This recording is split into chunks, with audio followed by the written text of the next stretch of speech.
आप लगातार 9 राउंड में आप बढ़त बढ़ा के हैं, क्या हाँ, अब बढ़त लगातार बढ़ती रहेगी। केवल आखिरी राउंड में 1000-2000 वोट कम हो सकते हैं बस। पूरे शहर ने भी साथ दिया है, बहुत अच्छा साथ दिया, जबरदस्त। जो है बात जिक्र हो, और राजन भारती जी जो आरोप लग रहे थे कि राजन भारती जी जो है वितर्क कर सकते हैं, उनका वार्ड भी आप देखिए मैं आपको बता दूं, राजेंद्र भारती जी का वार्ड ऐसा है जो उनके बस में नहीं है। वो स्वयं चुनाव लड़ते हैं और हार जाते हैं कई बार, तो इसलिए वहाँ अलग राजनीति है। उनका मकान जरूर वहाँ है, लेकिन वैसे उनका राजनीतिक सपोर्ट वो ना जितवा सकते हैं ना हरवा सकते। इतनी छल कपट की राजनीति के बाद भी आपने बढ़त बनाई है और आपका जो अनुमान था उसके करीब जरूर है, फिर भी आप कम है, क्या कहेंगे? थोड़ा सा कम है, थोड़ी सी बेतरगात हो गई, 2-4 हज़ार वोट कम हो गए।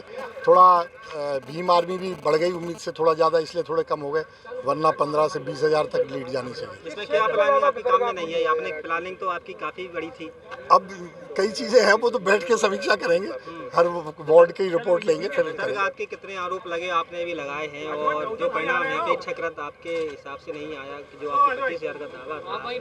हाँ, वो मैं बता रहा हूँ ना, थोड़ी सी कुछ बातें हो गई जिसके कारण जीत की होती है, जीत हो रही है, जीत हो रही है और अच्छी जीत हो रही है। 12,000 से 15,000 की। राजन भारती का निलंबन कुछ काम नहीं आया? नहीं, वो तो वोट डल चुके, उसके बाद निलंबन हुआ था। निलंबन तो बाद में हुआ। जिस तरह से आपने 2008 की सीट दतिया से फिर किया, तो अब जो वापस हो रही है उसमें कितनी खुशी है? बहुत खुशी है, बहुत खुशी है। तो बड़ा जनादेश मिला है, इसको क्या कहेंगे आप? ये तो जनता की कृपा है और अच्छी बात है। जनादेश इस बात का है, मैं आपको बताऊं, इससे संदेश जाएगा पूरे देश में कि भाजपा के अंत की शुरुआत हो रही है दतिया से। 2028 हम जीतेंगे, जो माहौल बनेगा दतिया की जीत के बाद, और 29 में राहुल गांधी जी को प्रधानमंत्री। दतिया के विधायक बार फिर बनने जा रहे हैं 2008 के बाद, क्या है आपकी प्राथमिकता, क्या देंगे, कुछ है आपके पास प्लान? बहुत लंबी बातें हैं। देखिए, कुछ बता ही सकते हैं। पहले सबसे पहले तो हमें भाईचारे का, सद्भावना का माहौल बनाना है, जो दतिया में मिट गया था। राजनीतिक विद्वेष की भावना से कार्रवाई होती थी, वो बंद कराने का मैं पूरा प्रयास करूंगा।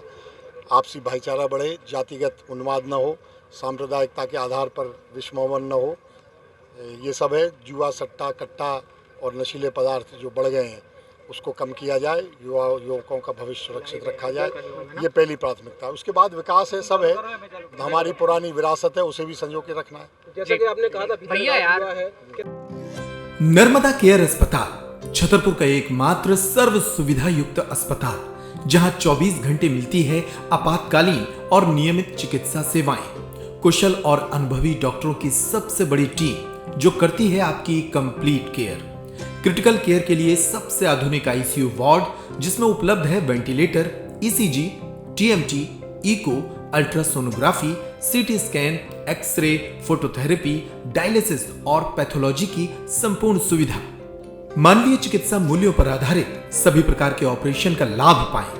हृदय रोग, ब्रेन स्ट्रोक, पीलिया, मधुमेह, किडनी रोग, अस्थमा, डेंगू, मलेरिया के प्रभावी इलाज की सुविधा, पित्त की थैली यानी गाल ब्लैडर का ऑपरेशन, साथ ही endocrine surgery, gastrointestinal surgery सहित पेट और हड्डी से संबंधित सभी ऑपरेशन के लिए सबसे आधुनिक ओटी की सुविधा। हमारे महिला और प्रसूति विभाग में रखा जाता है जच्चा बच्चा का पूरा ध्यान। नर्मदा केयर अस्पताल में अब पाइए radiology, cosmetology, child care, dental care और मेडिसिन विभाग की आधुनिक इलाज सुविधाएं, हेल्थ इंश्योरेंस यानी कैशलेस इलाज की सुविधा। तो अपने मरीज की कंप्लीट केयर के लिए अब झांसी ग्वालियर क्यों भागना, जब सीमित शुल्क में नर्मदा केयर अस्पताल दे रहा है यह मौका आपके अपने छतरपुर में। हमारा पता है नर्मदा केयर अस्पताल, LIC के सामने, जवाहर रोड, छतरपुर। हमें फोन करें 9039025934।